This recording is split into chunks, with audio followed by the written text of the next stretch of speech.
What if I told you there's a universe out there where Bigfoot is real? That's what we're going to dive into today with a new edition of another bad movie review with the Unsavory Heroes. I'm Thadakonda, and this week's flick deals with mankind and how it's been messing with Earth for too long. And now, it must pay for its atrocities.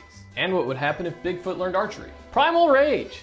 Or is it Primal Rage, the Legend of Conga? I guess it depends on the source you look at. There's not really too much I found on the background of this movie, so with that being said, let's just skip all that and dive head first right into this pile of Sasquatch manure.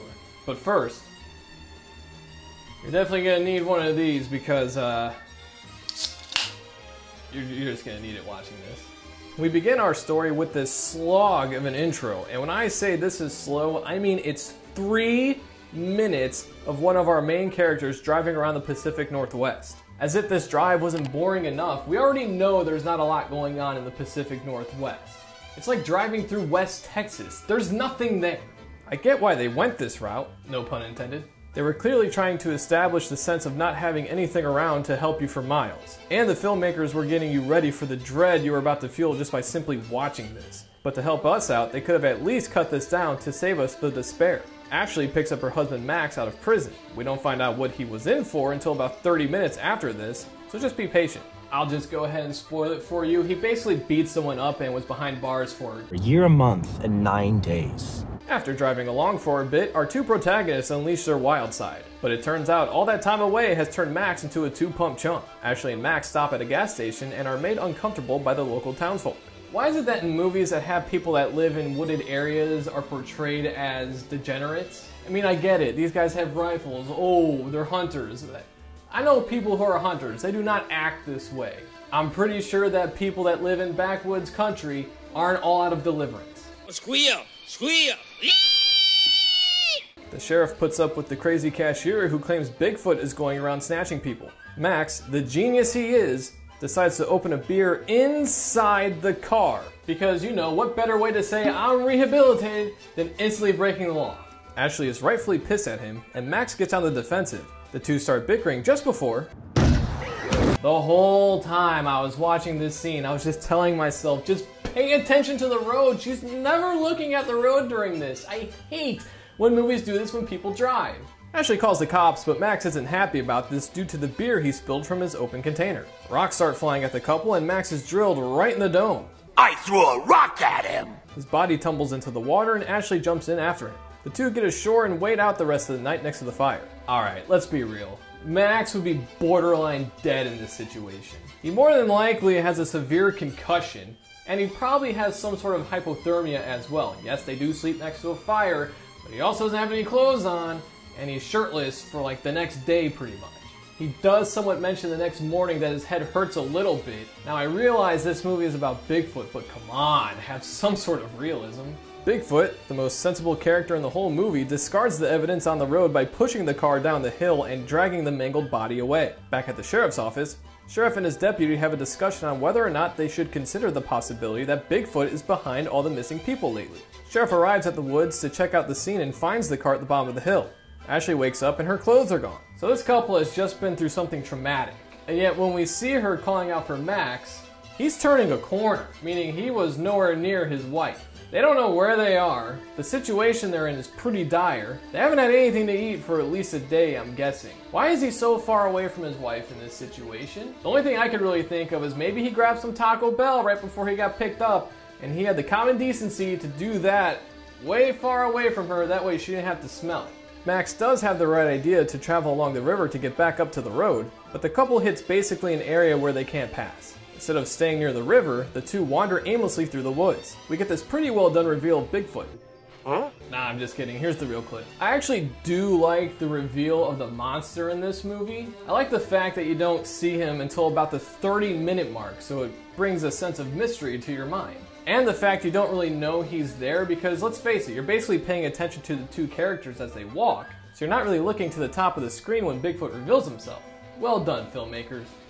Sheriff and his deputy get into yet another dispute about whether or not it's the Oma, Bigfoot, snatching up all these people. There's a passing comment about the whispering woman whom we meet later on in the final act. Ash and Max come across the guys from the gas station, and there's a painstakingly long dialogue between Max and the group about needing a phone or radio. Beatty keeps calling Max a convict, and honestly, this conversation goes nowhere. For what feels like 30 minutes, it's just Max and Beatty going back and forth about whether or not the radio works, Beatty making some sort of funny comment towards his group of guys, them laughing at it, and that's really all this is. They could have cut this in half and saved all of us some time. And Beatty and his gang are pretty much acting hostile towards Max for no reason. It would make sense if at the gas station Max said some offhand comment that insulted them, but that's not the case. These guys have absolutely no reason to be mad at Max.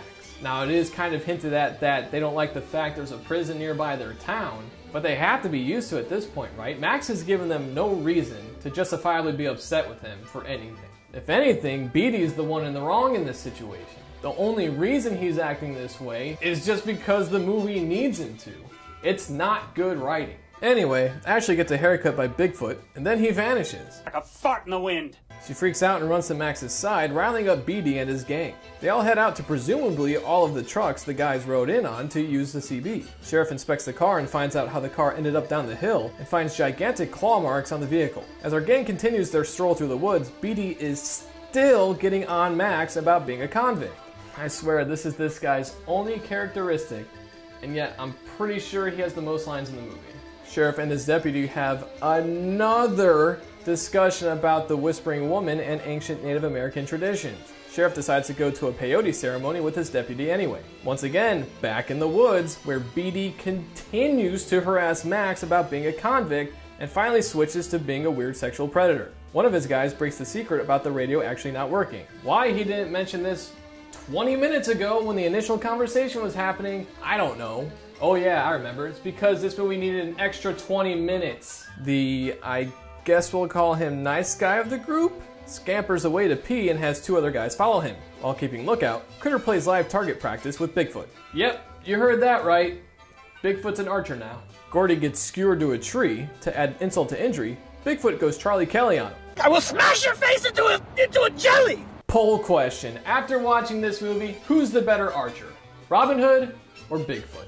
Leave your answer in the comments below. Easy as our next victim. The dumbass decides to treat a log like he's learning the balance beam, and compound fractures his arm. Bigfoot decides he wants a human head for his next jack-o'-lantern, and decapitates it. Despite not having 3 of their members, the rest of the gang continues on their trek. In the middle of Beatty being condescending, again, Trout gets a mouthful of arrow. Frank starts panic firing at Bigfoot, and of course misses every time. The idiot shoots one of his own guys in the face, then gets his throat slashed by the creature. I have seen this movie 3 times now. Don't be like me. And every time, I cannot figure out how he shot his own guy in the face. I had to put this on slow motion, frame by frame, to watch it happen. Every time I watch this in true speed, I never catch it. It happens so fast that you miss it. You're just like, wait a minute, how the hell did that happen? And this entire situation is just laughable. All they had to do to survive, or have any chance really, was get into a circle. That way they have 360 degrees of coverage.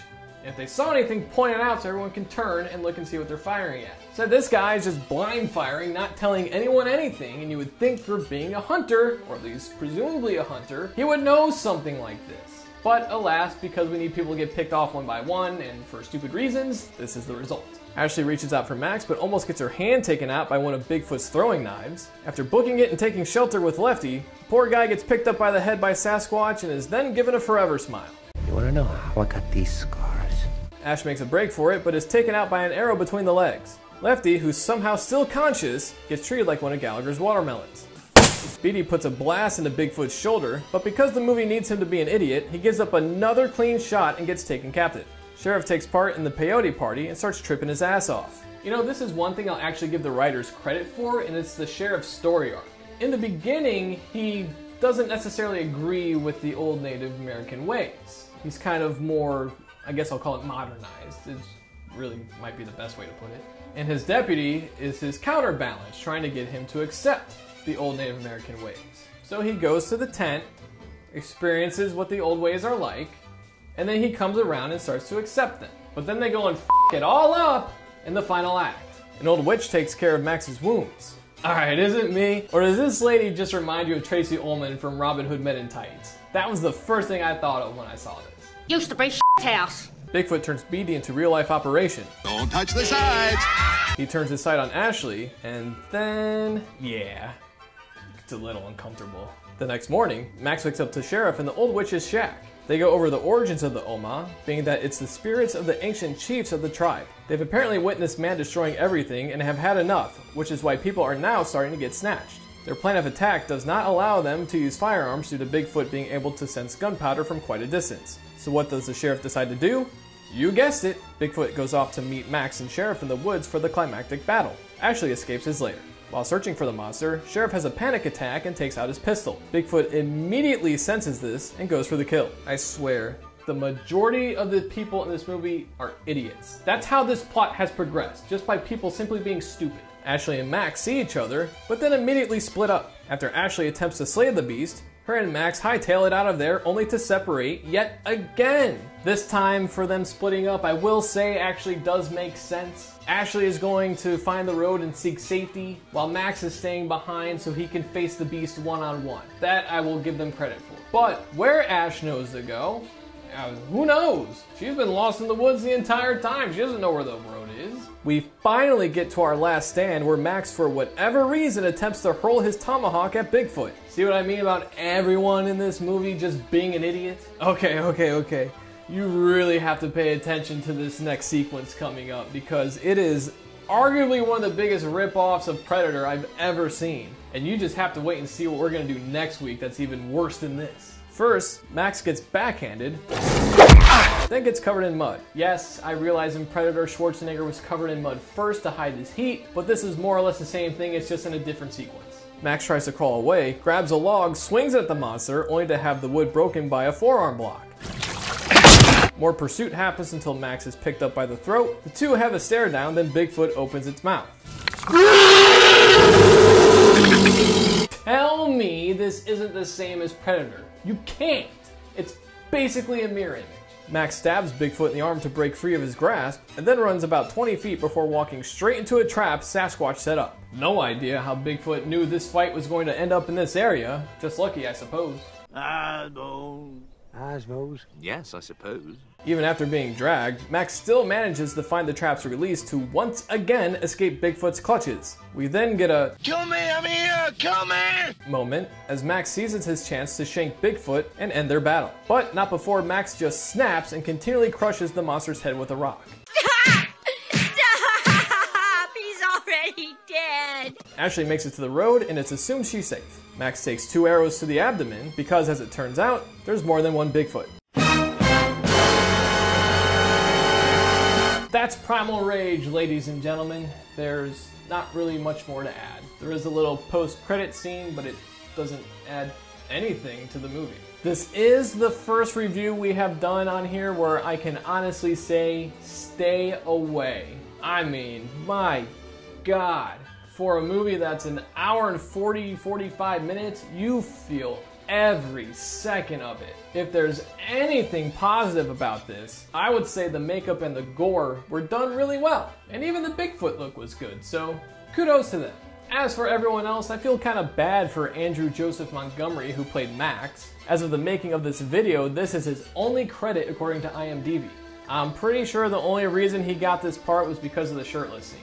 Ashley Gagliardi, apologies if I mispronounced her name. She's been in 4 things since this movie came out in 2018, and she was way better than her male counterpart, at least in my opinion. Well, just remember folks, if you're ever in the woods and you hear a rustling in the bushes, you may be out of luck because Bigfoot and his married men may already have you in their sights. I'm Thadakonda with the Unsavory Heroes saying thanks for joining us and see you next time here on another bad movie review.